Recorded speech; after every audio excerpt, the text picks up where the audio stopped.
Welcome to Off Topic, our scrappy, pugnacious sports podcast where we always go off topic. Okay, we're on YouTube, so you have to like, subscribe, and please comment because we want to hear from you. We're going to talk CFL football. Crazy night in Montreal last night. Broke my heart, but you got to hand it those BC Lions. They got her done. Okay, go ahead. Yeah, it was a wild game. It was a very tight scoring game, only 21-20 finish.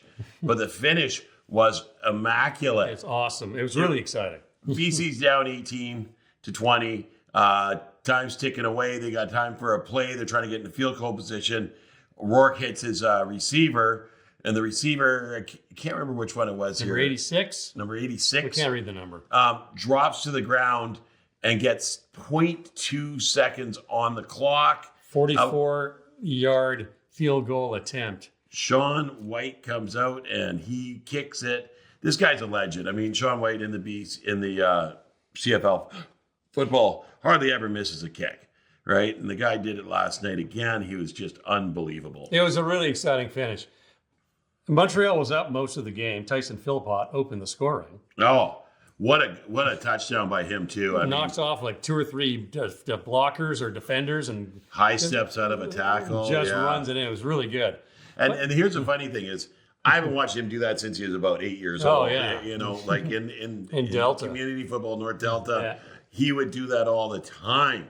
Him and his brother were the hardest people on the field to tackle. The funny thing was when we were watching, I only ever saw them in the All-Star games, the Border Right. Bowls and the Star Bowls. Star Bowls. And they were like, what, 5'4", Yeah. 5'6"? Yeah, they were. Tiny. And the vertical was like, 8, 9. But they were so fast. And they didn't just run straight. They juked, right? Yeah. And it was impossible to catch them. Now they're both at 6'1".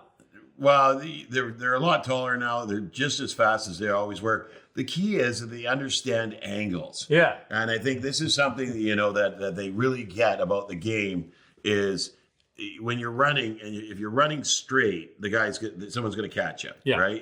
There's always going to be somebody faster. But if you run just slightly on an angle, Yeah. right? And then juke. And then come back the other way, change of direction's huge for them. Like they're so quick on their change of direction. Well, in baseball, they talk about manufacturing runs. Yeah. So you get a guy on base, you figure, find a way to get him to second base and then to third base. Then you get him home and you sort of make things happen on your own. You don't just wait for the play to happen. Hopefully somebody gets you get them. So in football, it's similar. You're making yards. So anybody can make the catch and get tackled, where they make the catch and it's, I'm going to fight and dodge and juke and duck and weave, and I'm going to get as many yards as I possibly can, and that's why they're so successful. That's why everybody liked them so much. But Montreal had the lead. They held the lead. It was a good game. I mean, the offense kind of drove both games. And in Montreal at Percival Molson Stadium at McGill, which is like the best place to watch a football game because it's freezing cold and miserable all year and all winter in Montreal. Now you're outside and just watching it, those Montreal summers, it's hot, it's muggy. Everyone's got the women get their shirts cropped up and the shorts, and the guys got their shirts off because it's so thick and humid. And it's just a beautiful, I just love watching it for football. It just takes me back to when I was a kid, just being in those Montreal summers, This part of the world kind of cools off in the evening a bit, but not there, man. Yeah. But no, it was good. They had a great game. And Montreal had it, and they scored. They went up 2 points. And, the funny thing was, BC scores to get within 2 and go up 2. Pardon me. They scored to go up 2. 1. That's right. They scored to go up 1, and they tried to go for 2 to go up for 3, and they blew it. Yeah. I'm like, fantastic. Montreal comes back, scores. How many seconds left on the clock. And I remember they went in, they had some plays, they could have gotten to first down, they couldn't get it, and then they got the touchdown. And I'm thinking, God, if they should have gone for the first down first. Well, and needed more clock time and then take another 10 seconds off. And it came back to burn them in the end. And here's the thing that you love about the CFL, because BC's up 18-17 with 28 seconds left. Yeah. And Jose Maltos kicks the field goal, 30-yard field goal. And you're thinking 28 seconds. Yeah. Game over, right? What Yeah. are they going to do? They're just going to play some little bit of defense. Nathan Rourke comes out and marches them into field goal position with 0.2 seconds left. The game ain't over in the CFL until it's over. 3-minute warning, clock stops, and every play the clock stops, and you get a chance, right? And you love it because it keeps you very engaged to the bitter end. Yeah. So it was a great finish. And that's why, you know what? That's the whole reason the Grey Cup is always 9 times out of 10 way more exciting than the Super Bowl. Yeah. You know, it always comes down to the last play, and it's so fun to watch. And I'm glad I saw the game because I have not seen a single CFL game all season, and I got to see my team lose with 0.2 seconds left to go. But it was worth watching because it was a blast. So anyway. Well, and then you go look over at the Hamilton Ticats and the Toronto Argos. The Argosnauts. The Argosnauts. Bo Levi Mitchell. Still doing it. 5 touchdown night to romp on past the Argos, and that was quite the game. I hear too. I missed that one. We went down to the States actually Friday night for the fireworks. Oh yeah, yeah. They were celebrating 30 Stanley Cups in a row, or their birthday, one of the two, or Independence Day, something like that. That was very funny. I saw somebody posted that. Yeah. And I'm like, bro, that hurts, man. That really hurts. On July 4th, America will celebrate 30 Stanley Cups. Happy birthday. Yeah, but I did catch a lot of the game on Thursday night, which was a Calgary-Winnipeg game. Okay. And Calgary's looking really good. Really good. Winnipeg just couldn't seem to get anything going. Got some injuries going on in the CFL right now, which is always interesting because you have teams in the CFL, if their starting lineup on paper plays, they're great. Yeah. Right? But if you lose one of those key people, the backups are like, what am I doing here? You know? There's not too many Brock Purdy's in the CFL. It looks like a turtle on a fence post, right? You know what I mean? So. Well, the problem is, Curtis O'Rourke, is Curtis O'Rourke? Yeah. Nathan Rourke. Yeah, his brother's Curtis. Yeah. Nathan Rourke was with, I think, bounced around the NFL forever. Well, on the bench. He did a couple of years. Right? Yeah. So he finally goes, this is nuts. I'm wasting my career. And he goes back to BC. Yeah. And he's good. Yeah. He's a great quarterback, right? Yeah. But there was no place for him in the NFL. Yeah. And so that's the thing about the NFL. It's like, we can have a guy in our practice squad that can crush the CFL, but he's never going to see any game time. When you come to the CFL, you've got your starter, and then that's kind of it. Yeah, okay, but you have the CFL fans who watch Nathan Rourke and think he is better than backups that are in the NFL right now. And they're not wrong. But there's politics and money involved in the NFL. Well, look at the CFL. How many of those players played U Sport? Yeah. The quarterbacks. Yeah. The quarterbacks. Like 0. You know what I mean? They do. Oh, not here in Canada. Not here in Canada. No, they played in the States, yeah. Well, no, the guys like, there's a kid who got the MVP, the quarterback at Wilfrid Laurier. Yeah. He's never going to see any time in the CFL. No. You know what I mean? No. Yeah. Right? Like if you're crushed at a McMaster University, or he was a fantastic kid from Langley that got Rookie of the Year with Regina. And his dad still works there. Hangs out at Langley. Murderous. Oh, you know what I'm talking. Yeah, I know exactly who. Jones, not Tyrell. That's the brother. No, it's anyway. He was at Regina, got Rookie of the Year for the Regina Pats or Regina University Rams. He'll never see the CFL, and that's just it, right? They take the quarterbacks from that won't make it in the NFL and they bring them up here. Yeah, and I bet you if they just gave these kids time to nurture.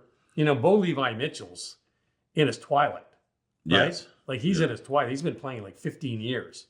And you grab that kid from Laurier and just, mentor this kid. I bet you he could do it, but they won't. So there's politics on both sides. Like there's but Rourke's BC boy. Yeah, I know. Yeah. Rourke's a BC boy. He played he went to Ohio for school. Ford in Ohio. Okay, I'm going to find out the name of the Regina Rams player. He went to Ohio for his school and came back up here and played in BC. He played in BC for a bunch of years before he went down to the States. And then when he was bouncing around down there, but it wasn't until Vernon Adams got hurt and we didn't have a quarterback and it looked like we could do a Sieben. Great Owen guy. Sieben. Oh yeah. Owen Steven. Sieben. Yeah. See, and he, I think, he's got the height, he's Yeah. got the arm, he's got the athleticism. I think he sees time in the NFL, in the CFL. I hope so. I really think he can. I interrupt you. Keep going. So, Yeah. Nathan? Trey Jones. Trey Jones was the other guy that went Yeah. out to Regina. Yeah. Okay. So, and his dad, Kirk Jones, played in Edmonton Okay. back when they were the Eskimos. Okay. But Rourke, he's up here, he's playing. He went to Ohio. Jacksonville calls him up, says, "Hey, we need another guy down here.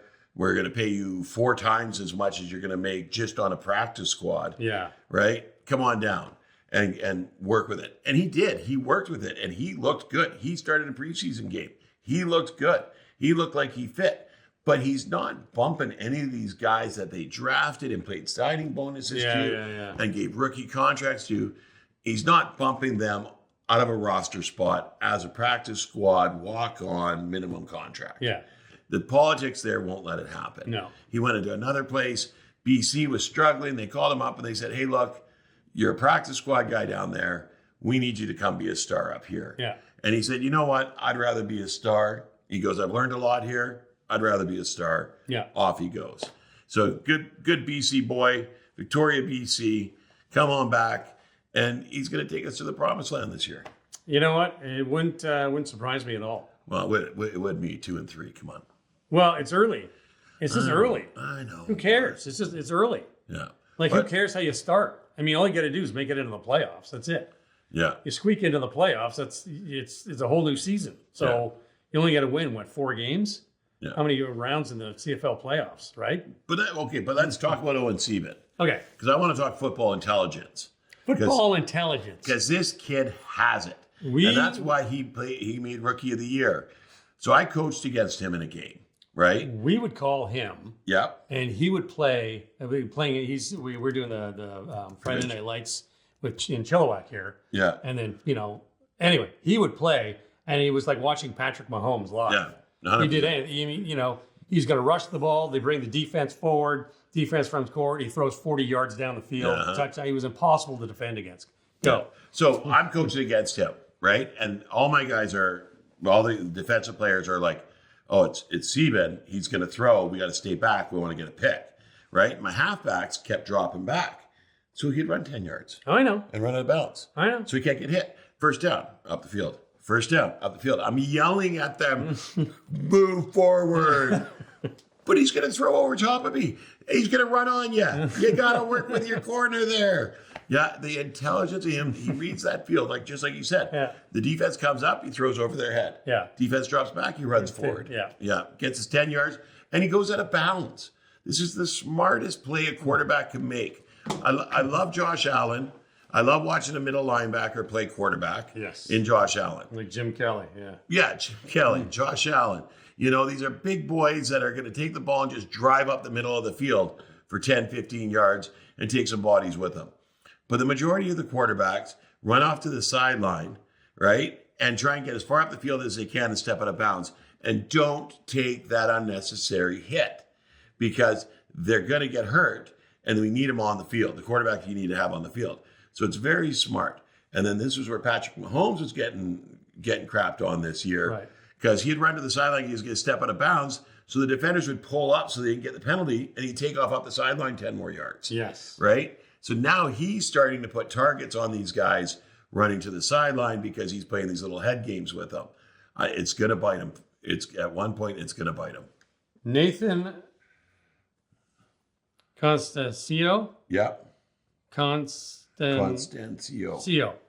was Rookie of the Year for U Sport last year, or MVP for U Sport.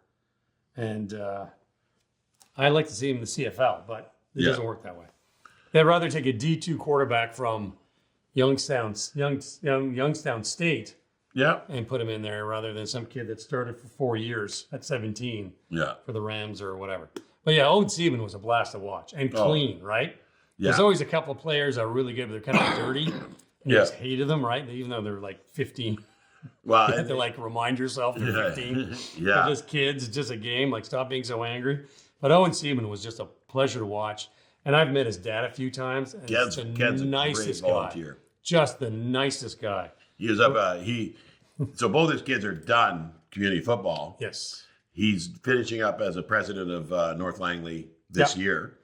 And he was up volunteering at the flag tournament that I was at. I've known Ken for probably 15 years now. And Great. he's just salt of the earth. The guy's there. Anytime there's a volunteer, they needed volunteers for the football, he was there. So We were at a bit of a knock on him. He's a Chiefs fan. So, I mean, like, We were at McLeod Athletic Park. I can't remember what it was. The last time we were there for the playoffs or whatever, and the elevator wasn't working, or Right. you couldn't get the door open. And you're like, "Hey, get Mr. Seaman to open it up." He's like, "Tell Macri to pretend he's at a ride at Disneyland, get his fat ass up the stairs." It was very funny. He's just giving you the hardest time. You're laughing your head off. He was just the nicest guy. yeah. Yeah. It was great. Okay, any other CFL news? I can't think of anything. I don't think there's anything big. I mean, we're just trucking along with the early days of the season. I mean, they got 18 games to play. They're only 4 in. So, Yep. I Good mean, times though. yeah, it's some really good football. We got Ottawa and Edmonton today, the 1-3 versus the 0-3. So that might not be a fun game to You may watch. not be tuning in for that one. You know, but actually, those games are a little bit more fun than when you get like what the 4-0 team against the 0-3. Yeah. Those are boring to watch. Yeah. But when you get these two that are bottom 12, Just gotta win. Just gotta win. they're going to come out and fight. You just gotta win. Yeah. So maybe not too bad. But I mean, I outside of Montreal, outside of BC, I'm not gonna watch an Argos game for God's sake. Pardon me, the Boatmen. No thanks. I did enjoy some CFL games, Saskatchewan when I was in. They had that great season where they went all the way. Yeah. And that was really fun. My daughter was born that year. And Lucy had just been born. And of course, I was going to come in because, they're going to the Grey Cup. And my boss is like, "Tim, you're not coming to work. Like, you just had a daughter. You're staying home." I go, "Okay, thanks." And they win the game. And I'm like, I'm going to go over and see what's going on. Because, of course, I tune into the radio. Right. And all the reporters, everybody in Saskatoon and Regina, because we had 2 stations, everybody's out on the street high-fiving. You can hear people screaming and yelling. BC wins the Grey Cup. There's nobody out celebrating, Yeah. right? But they win in Saskatchewan, Winnipeg, everybody's out on the street and they're running around. It's the biggest thing in the world. So I get in my car, I'm going to drive over to the station. I wasn't too far away, just, pop my head in. And 4 guys at the end of my street are playing touch football in the middle of a frozen winter. And it was the coolest thing. It was really neat. It was really cute. So, yeah. Here's the thing with the Lions is that there's a lot of Lions fans. There are. There are. But it's cost prohibitive to go downtown Vancouver for a game. They get 30,000 fans a game. Yeah, and they could have 60. Yeah. They easily could have 60 if it didn't cost $30 for parking, to drive down there. I think the problem is The jacked up BC Place food prices. Come on. Like it's there's lots of CFL fans and BC Lions fans around here, Yeah. but they're kind of all over the place, right. right? I mean, when you go to Regina for a game, everybody in Regina is a Rough Riders fan, and everybody in Regina wants to go to the game. So the people in Saskatoon and Prince Albert and Warman and all these towns, it's a big deal to come in and be able to get a ticket and go see a game. They have the same problems Yeah. driving 3 hours to go see a game in Regina as they do in any place else. But it's not a matter of driving 3 hours because a sports fan will drive 3 hours. Yeah. A sports fan doesn't want to pay. Your $30 for the ticket, your $30 for your parking, your $30 for a hot dog, your 20. But the $30. part of the problem is though, you have too many seats, Yes. right? In Montreal and in Hamilton and all these, they're 30,000 seat stadiums. Yeah. So there's always going to be too few seats. They're going to sell out. But when you have 60,000 seat stadium, you go in there with 30,000 people, it's half empty. Yeah. And it kind of sucks. It feels like they don't even open the top. I know, but it's kind of boring. You Yeah. know what I mean? But when Snoop came, everybody wanted to see Snoop. Yeah. And so everyone's packed down there, but it's just, there's not enough CFL fans in Vancouver that can get there in 10 minutes on their bicycles or taking SkyTrain, right? Yeah. Yeah. So everybody from Surrey, you got to get on, you got to go all the way down. It's just a different dynamic than you get. Like, the Argonauts finally got out of Skydome Yeah. and got the BMO Place with 30,000 seats or 25,000 seats because that's how many fans they get every single game. Yeah. And you 100%. have too few seats. There's not that many Argonaut fans inside Toronto. Yeah. Half the 90% of the people in Toronto don't go to Argonaut games. They lived there for 12 years. I saw like 2. And it's, you just don't go. You can always get tickets. There's too many seats, not enough fans. It's kind of boring. I agree. And if you had a stadium, I mean, they're not going to because BC Place needs the people. It's a public owned entity. But if you had 30,000 seats, it'd be packed. Yeah. And you That's wouldn't what be you able wanna to get a see. ticket. You wouldn't be able to get a ticket because there wouldn't be enough tickets. Yeah. And, so it creates demand that way. You always want too few seats. Yeah. My wife does community theater, and they have a nice little theater. They have the big theater in the community Chilliwack Cultural Center. There's a great big theater of 700 seats, and there's one with 90 seats. And they sell out the 90-seat one all the time. And one of her shows was really, really popular.